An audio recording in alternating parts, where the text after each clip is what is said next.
National press club Tando Ghulam Haidar की जानिब से टंडो गुलाम हैदर के बेहतरीन उस्ताद अरबाब मोहम्मद खान वरिया के एजाज़ में एक शाम मनाई गई। तकरीब के मेहमान खास सिंध सहाफ़ी संगत के मरकज़ी सदर मलिक तारिक महमूद आवान थे। तकरीब से मलिक तारिक महमूद आवान ने खिताब करते हुए उस्ताद अरबाब मोहम्मद खान वरिया को उनकी खिदमत पर खिराज तहसीन पेश किया। टंडो गुलाम हैदर जे सॾ ते हाज़िर थियासीं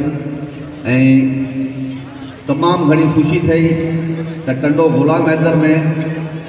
उते हिते जा शहरी, हिते जा सहाफ़ी, हिते जा रवासी जिन अॼु हिननि उन्हनि उस्तादनि खे भेटा ॾियण जे लाइ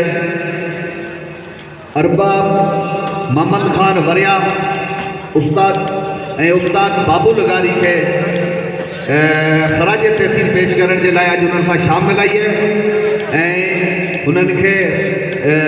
या उन्हनि खे अप्रिशिएट कयो आहे या हिननि उन्हनि खे मञता ॾिनी आहे त बाबा तव्हां असांजे नौजवाननि खे या पंहिंजे शागिर्दनि खे जेको सेखारियो आहे ऐं पंहिंजी ड्यूटी पंहिंजो फ़र्ज़ु जेको ईमानदारी सां अदा कयो आहे उन जे लाइ तव्हांखे इहो असां इज़त बि ॾियूं था ऐं तव्हांखे इहो मक़ाम बि ॾियूं था त अहिड़नि उस्ताद जे लाइ तव्हांखे आउं सम्झां थो त अहिड़नि उस्तादनि जे लाइ असांखे तव्हांखे पूरे सिंध में हर हंधि हर जॻह ते हिननि सां अहिड़ा प्रोग्राम थियणु खपनि ऐं हक़ीक़त में अहिड़ा प्रोग्राम उन्हनि जी शान में ज़रूरु थियणु खपनि। असांखे उन्हनि खे